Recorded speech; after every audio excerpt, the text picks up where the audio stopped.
Hello, I'm Cyrus Hettle, and I'll be speaking about balanced districting on grid graphs with provable compactness and contiguity. This is based on joint work with Swati Gupta, Yao Xia, and Shixiang Zhu. So, districting is one of the oldest and most well-studied problems in operations research and theoretical computer science. And in its most basic version, in a districting problem, we're given a map with many small regions. We want to partition these regions into some given number of parts, possibly with some additional desired properties.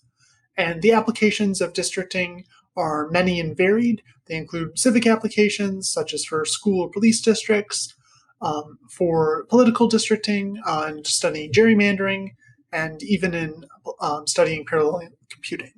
And so, for instance, here's a districting plan of North Carolina into 13 congressional districts.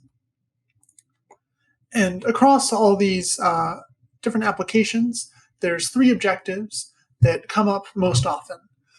First, we would like balance. We want our districts to be approximately equal sized, or perhaps have equal population or equal workload in some different applications. We want contiguity. Districts should be one connected piece.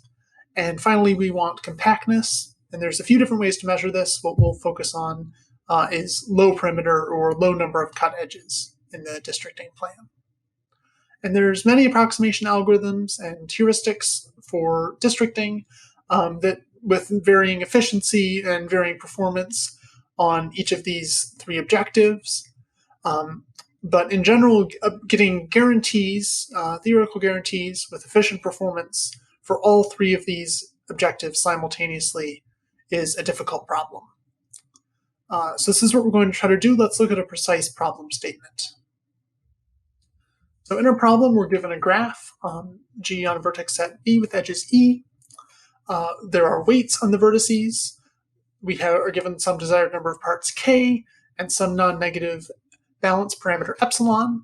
Our goal is to partition the vertex set into exactly K pieces such that each piece is contiguous, induces a connected subgraph. Each piece has total weight within epsilon fraction of the average part weight. So this is the epsilon balance condition.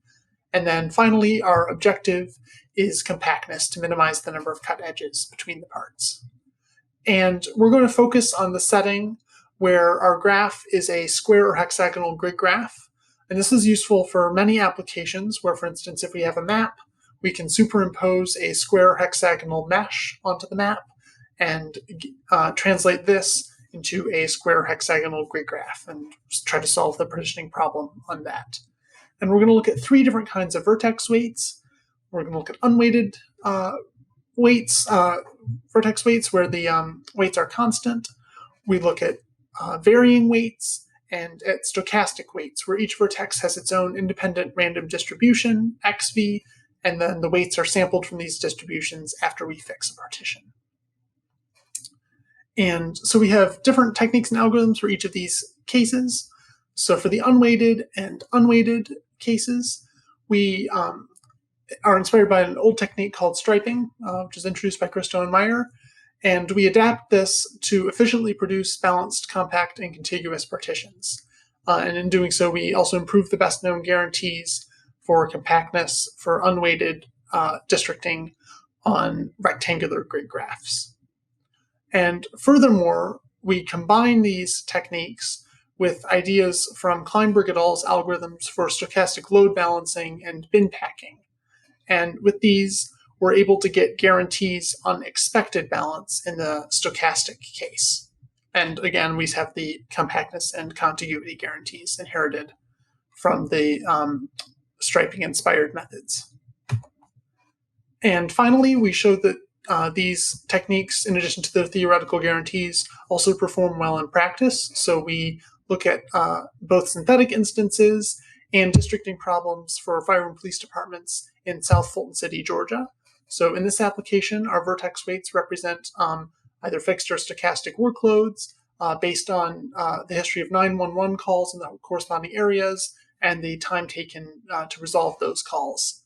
And in both these problems and both the different types of vertex weights that we consider, our algorithms give improved balance and good compactness and contiguity results.